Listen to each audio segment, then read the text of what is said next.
so that's TV. Wahene eba intim asaye aka ne ho biom. Wakeka biom waka de bia ba bebo so. Me maka cho se na se tutu ababio kotoko wate kokwa so wate opem so.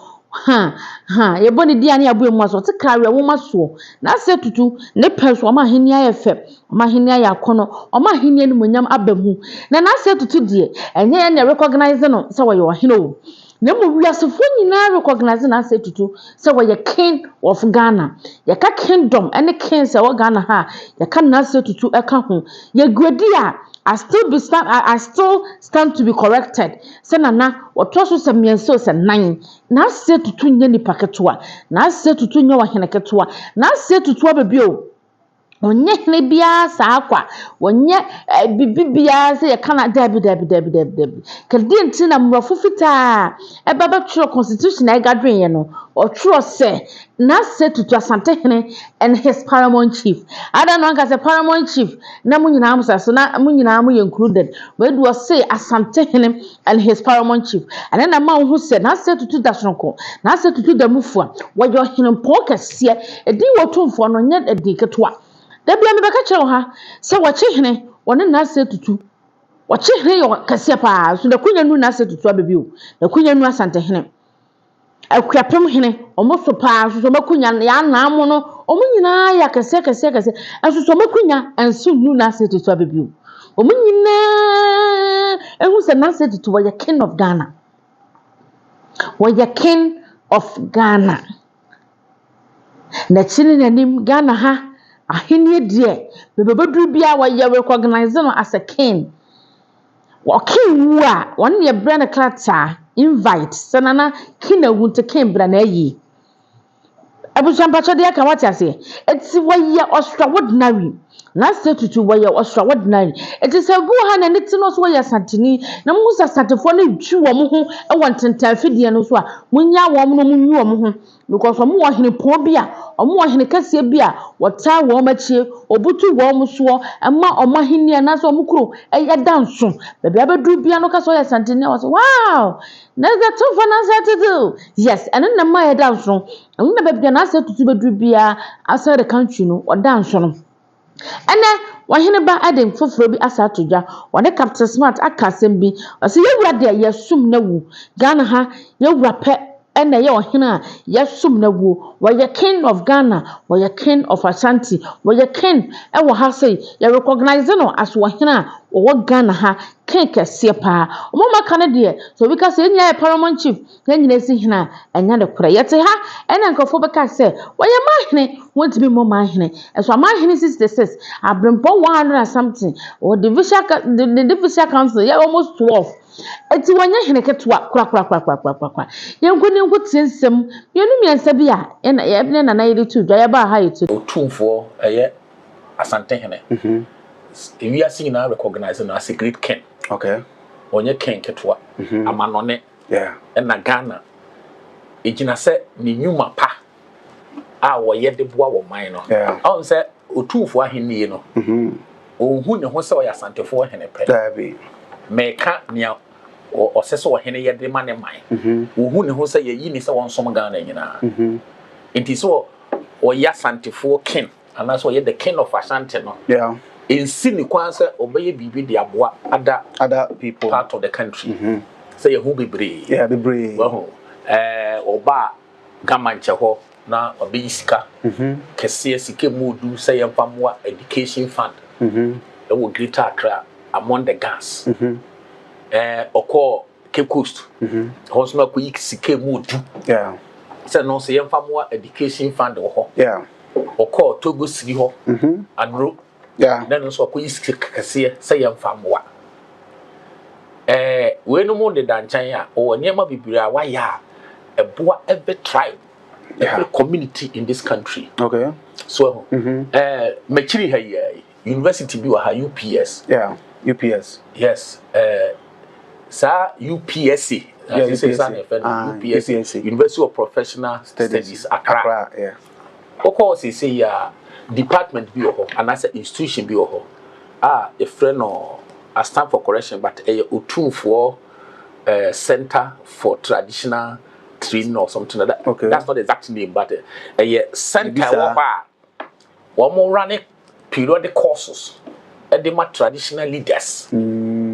A church room, the laws, chieftaincy laws, so they are there. A whole institution. Yeah. When we saw Otumfor and Mercy coming at the chassis. Wow. The seed money to start that institution, and will UPSC. Otumfor and Mercy coming at that department, you know. It's in the tunnel.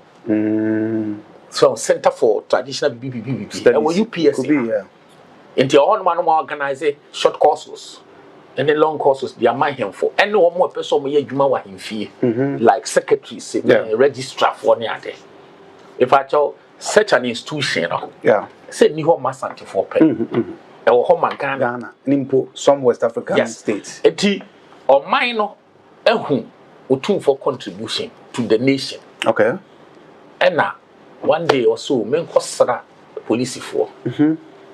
So, men cost police for. So many battles on one Conina and Srana. Okay. Or on Costra or more Fafedia. Because what in Honda, Udina Fafedia no disabe, Nehene. Yeah. No one a him for the Mansia. Then we do a PR, a titri force. All these institutions to there, or more a first security, what is a police. Omu him penny force a visit to warm. Okay. Now, a foot will be near direction being on the course. Because at the end of the day, better am I assume and police administration, you know, and yes, active, yes. Say Emwa, yeah. And Otumfor Kosra warm. A show money, a history. Institution be a pet. Historical record will be or chile whatever custom. The IGP so cry proud to say not bresso. And now him Cassia Asante, and in a dom one no one about any dom with Monaya ba. One achievement mano. Because I see one administration. Yeah. But can't you know? Yes. And now police administration na kasa so archives wo records keeping. Enti akọ ọmọ archives say ya and also wo. Okay. Say Asante hene Otumfor say to 2 otoso mi no. Yeah.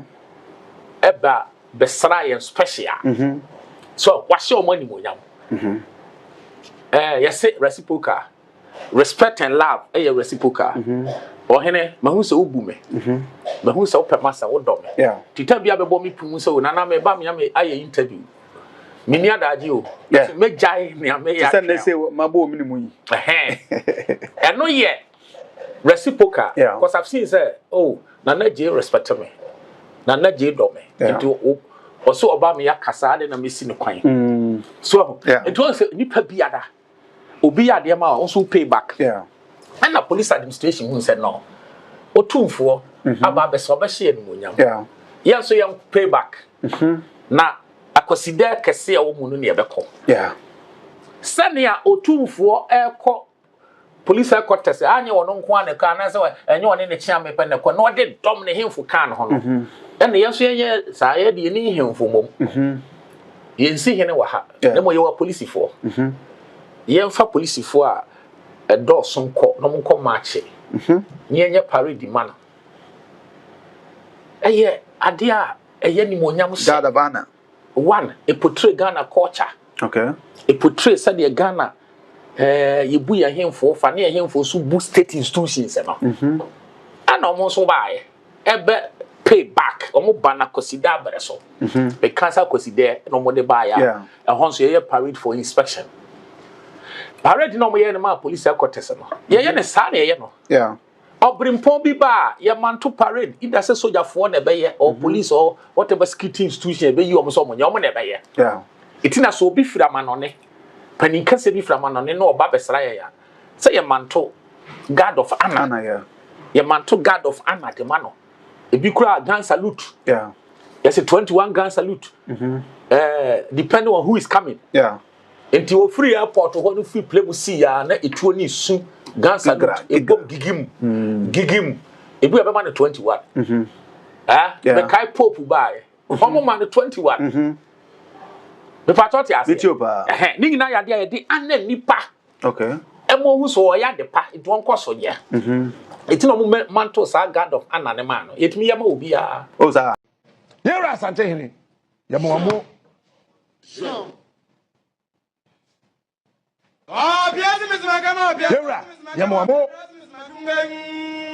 So Pia celebrate with me, I will do that. Yamishra. If say, the day and crop for your crew, you know, be a Serbia copy. Obi a Serbia and copy. Maybe I grown a Bruno. I feel Tamobia for Undia Grubium. Otumfor, yeah, Mobia Cobia for Undia Grubium. What bet you know the Abesi Boom? Beyond. Asante for anyone, what the combo so then tell you.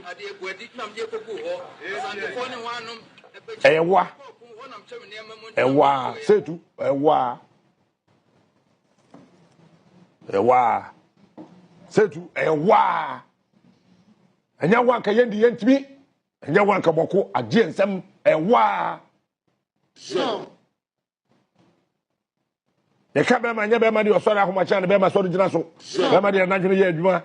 oh, yes, Mr. Magama, Ewa, what a Bemano. What a Bemano. Oh, yes, Mr. Magama. Yes, you can in your to talk as the chairman to you. Securing in your education fund. Ewa. Oh, yes, Mr. Magama. Ewa.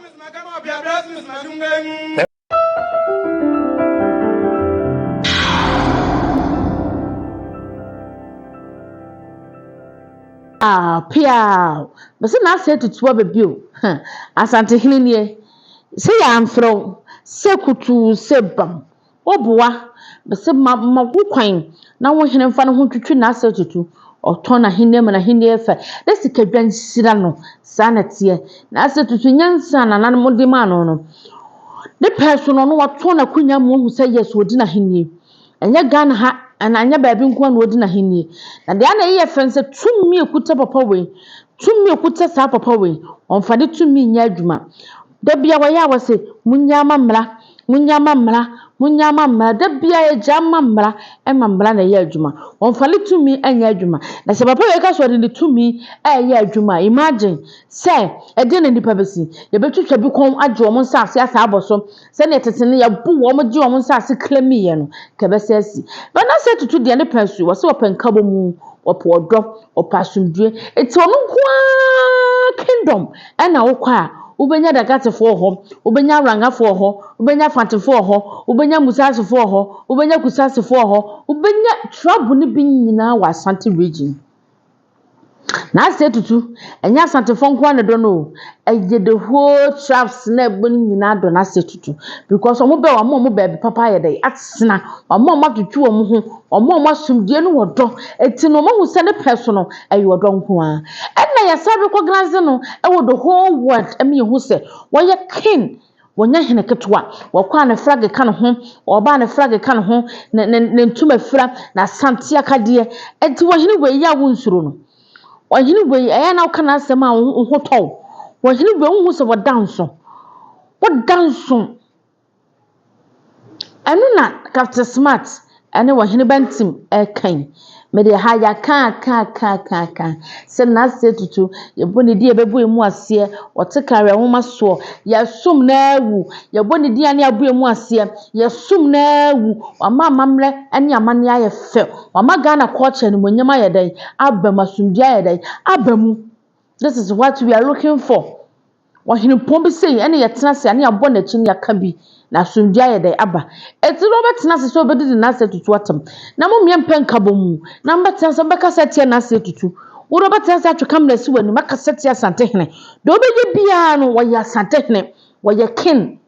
Awo Ghana ha ono pen ye recognizing say king na wo Ghana ha ye invite man ko king ye eti do be ye bia no eye wa wasema so person okrom hene ye kase a eye wa de wo be ye okrom hene ene be man aikase da bia me kasa hene enya nne ntuma fira dabi ahene is all about so wo man be dowo na wo be selu ye na be mo ahene ayakono entuma ne de obeto ma hefa na wo de beko eno na ma wo man no ne dom be do na mo ahene akọ akiri to the TV na ne da na wo share subscribe video no we are no ahya mama nsa nyina hwe bi akọ comment section na wacha wadwa asomdwe ne abotama ka kyerɛ ha esua bɛkɔsam Ghana mamre chieftaincy ho nkɔmmɔ ne edi ne ha se tu kɔto video nso na ɔbɔ sɛ na bɛyɛ de video tuma obenya bi ahwɛ da bia Lydia Yinise boutique to ne nsa afrɛ wo Lydia Yinise boutique ɛwɔ salibotwe school junction before so bedo benim sambod ɔbɔ hɔ bagaya akɔi Lydia se bra bɛgyegye ntale ne bi hyehyɛ bɛgyina ho nya fɛfɛfɛfɛfɛfɛ ntale adanso ntale ayɛ asante akadeɛ ɛhyɛ watum sɛ yes